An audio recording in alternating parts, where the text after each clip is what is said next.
dia, meninos. Aqui é o professor Marcos. Então, vamos dar continuidade à última aula que eu tinha falado para vocês sobre os alegos múltiplos e o sistema BO. Eu quero que vocês prestem bastante atenção, porque vai gerar um novo relatório sobre o conteúdo, que depois disso aqui a gente vai estar fazendo atividades, tá? Vou estar enviando depois uma lista de exercícios referente à parte 1 e essa parte 2. Preste bastante atenção. Eu estou vendo que muitos alunos não estão participando, não estão enviando atividade, mas eu peço colaboração de todos, ok? Então vamos lá, então a gente está prestando atenção aqui, tá? Na aula de hoje. Hoje a aula de hoje vai ser sobre o sistema RH, que determina o sangue se é positivo ou negativo, e um outro sistema que nós temos, que é o MN, que não vai influenciar muito na questão de transfusões não, mas eu vou estar falando um pouquinho sobre essa situação desses dois sistemas, ok? Bom, quando a gente fala sistema RH, o sistema RH ele é determinado por uma presença ou ausência de uma proteína. Se eu tenho a proteína, eu sou positivo. Se eu não tenho a proteína nas hemácias, eu sou negativo. Lembra que as hemácias são os glóbulos vermelhos, né, que nós vimos no sistema BO, né, que é determinado por proteínas também. E aqui nós vamos ver se eu tenho essa proteína, eu vou ser positivo. Se eu não tenho, eu sou negativo. A presença dessa proteína se dá pelo gene. Se eu tenho um gene dominante, por exemplo, R1, eu tenho a proteína, eu sou positivo. Se eu sou totalmente recessivo, eu não tenho essa proteína, meu sangue é negativo. Então, no caso da situação do sistema RH, ele é determinado pelo modelo mendeliano de Mendel, da primeira lei, ou seja, a questão da dominância. Se eu sou R1, o R1, eu sou dominante, eu tenho a proteína. Se eu sou R1, eu sou recessivo, eu não tenho a proteína, eu sou negativo. Então, por exemplo, indivíduos homozigotos dominantes ou heterozigotos, né, eles não produzem anticorpos anti-RH, porque se ele produzir um anticorpo anti-RH, ele vai atacar ele mesmo, porque eu sou positivo, eu tenho a proteína. Eu não posso ter anticorpos que atacam a minha proteína das hemácias. Então, por isso que, no caso, a pessoa que é positiva, ela não tem no plasma a presença de anticorpos que ataca o sistema RH. Agora, o indivíduo que é R1, ou seja, ele é negativo, ele produzirão os anticorpos, né, anti-RH, se for sensibilizado. Né? Se eu entrar em contato com um pouquinho de um sangue positivo, eu já vou ser sensibilizado e vou produzir anticorpos. Né? Porque o sangue negativo, lembrando que as hemácias não têm a proteína. O sangue positivo já tem a presença da proteína. O positivo é uma característica dominante e o negativo é uma característica recessiva. Então, quando a gente pega a questão aqui, a determinação da presença desse RH na espécie humana foi através de um experimento que eles fizeram o quê? Pegaram o sangue de um macaco, né? O nome científico Rhesus, depois que veio o nome RH. Pegaram o sangue desse macaco, injetaram no coelho e, através do coelho, extraíram do coelho o soro do coelho. O soro é o plasma, porque no plasma que a gente vai encontrar o que? Os anticorpos. Por que esse coelho produziu esses anticorpos? Lembra em consideração, porque o coelho tem um sangue negativo e, no caso, o macaco tem um sangue positivo. Se o coelho entrou em contato com o sangue positivo, ele produziu anticorpos. Aí houve a extração desses anticorpos e testou em humanos. Então, quando eu peguei o anti-RH aqui e houve aglutinação, houve reação, é porque o anti-RH atacou o sangue. Se houve ataque aqui, houve reação, é porque o sangue é positivo. Lembrando que o anti-RH, ele ataca sangue positivo. Então, se ocorreu reação, sangue positivo. Se não ocorreu reação, sangue é negativo. Tá? Então, lembrando que 85% dos indivíduos que foram testados aqui tem RH positivo, sangue positivo. 15% dos indivíduos tem RH negativo. Tá? Então, pelo experimento, verificou o quê? Que o sangue que é positivo ele tem a proteína e o sangue que é negativo não tem a proteína. Então, o anticorpo vai atacar aquele sangue que tem a proteína, que é o positivo. Ok? Bom, Dando continuidade aqui que eu falei para vocês, né, esse fator RH é determinado por proteínas que é encontrado nas hemácias. Essas proteínas que são os antígenos, né, você tem o que? Se eu sou positivo, eu possuo a proteína, que eu já falei para vocês. Se eu sou negativo, eu não tenho a proteína. Então, com relação ao fator RH, se eu sou positivo, eu tenho a proteína RH nas hemácias. Se eu sou negativo, eu não tenho. No caso do RH, eu não tenho a proteína nas hemácias, só que eu encontro anticorpos no sangue, no plasma. Ao contrário positivo, eu não encontro anticorpos, que eu vou atacar eu mesmo. Então, se você pegar o sangue positivo, ele é dominante. Então, pode ser homozigoto dominante, R1, ou heterozigoto, R1. E o sangue negativo, ele é o que? Ele é recessivo. Ok? Vamos dar continuidade então.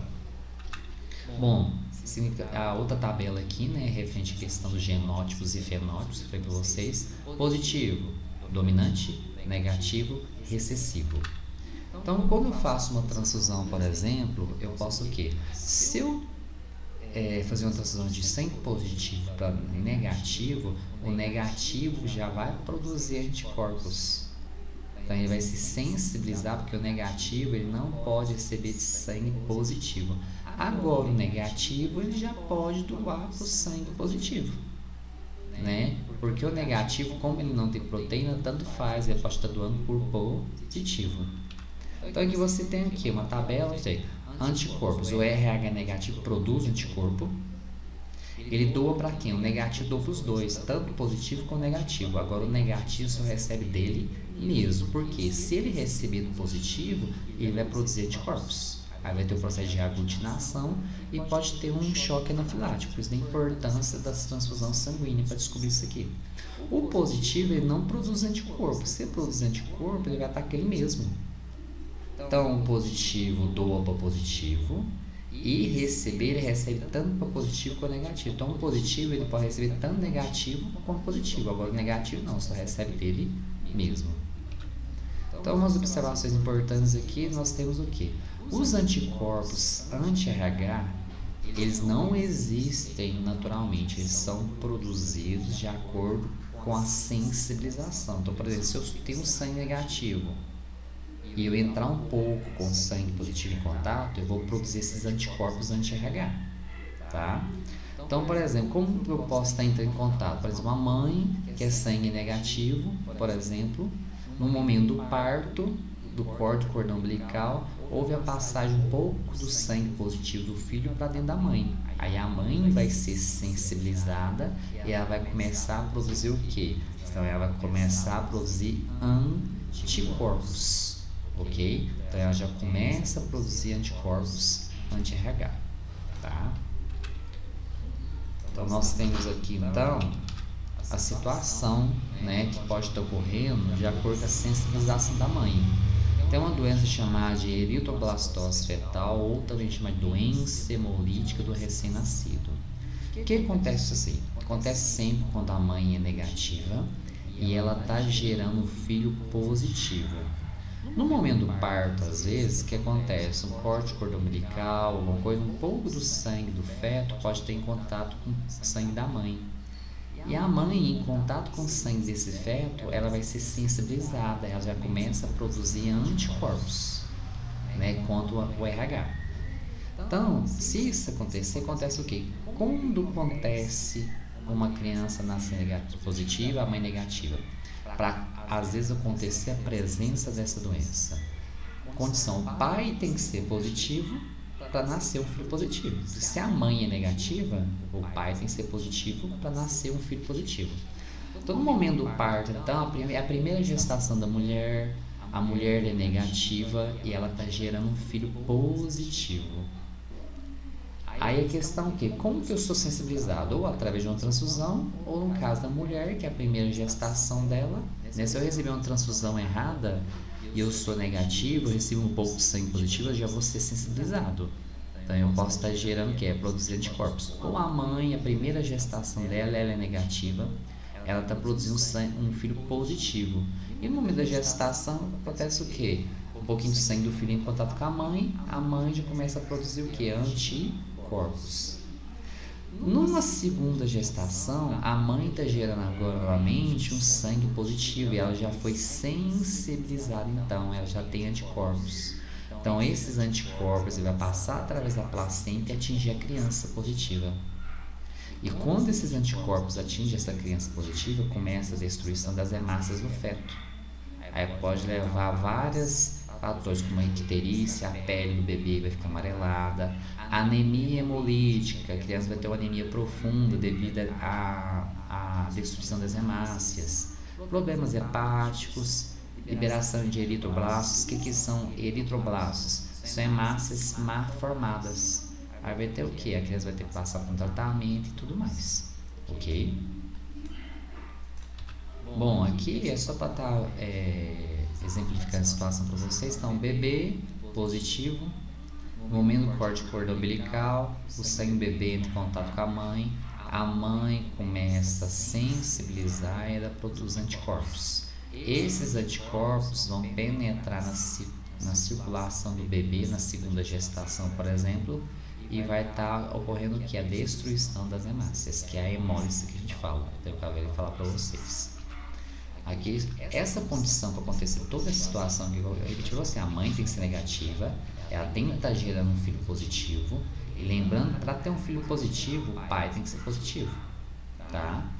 Aí como que eu faço se a mãe, a primeira gestação dela, ela entrou em contato com o sangue do bebê positivo? O que eu faço para evitar que a segunda gestação ocorra um problema com a mãe? Geralmente tem uma vacina que a mãe toma após o parto, onde vai ser inoculada uma hemoglobina humana chamada anti-RH, que esse anti-RH vai destruir as hemácias do feto que entrou no corpo da mãe. Tá? É possivelmente um tratamento que se faz para estar evitando toda essa doença, que é a doença hemolítica do recém-nascido, ou chamada de eritroblastose fetal. Então aqui inoculado, né, injeção desses anticorpos para a destruição dessas hemácias fetais. Aqui o sistema AMN é só para mim estar discutindo com vocês que nós temos o que? Também nas minhas hemácias eu vou ter uma proteína chamada de M e uma proteína chamada de N. E são alelos codominantes. Se eu tiver a presença do M junto com o N, eu vou surgir um novo tipo de sangue que é o MN. Então, por exemplo, se eu tenho LM-LN tipo M, LN-LN tipo N, a mistura dos dois, eu vou ter um tipo de sanguíneo que é o MN, né? Então você observa aqui que eles são codominantes. Esse sistema MN aqui, ele não importa, não interfere nas transfusões sanguíneas. Por exemplo, se eu receber sou M e receber N, não vai ter problema para mim. Mas é importante para a questão de teste de paternidade, ajuda na questão de teste de paternidade, ok? Então, quero que vocês prestem atenção, façam relatório, qualquer dúvida pode estar me perguntando nos grupos de GR8 e no meu WhatsApp, ok? Obrigado então, até mais.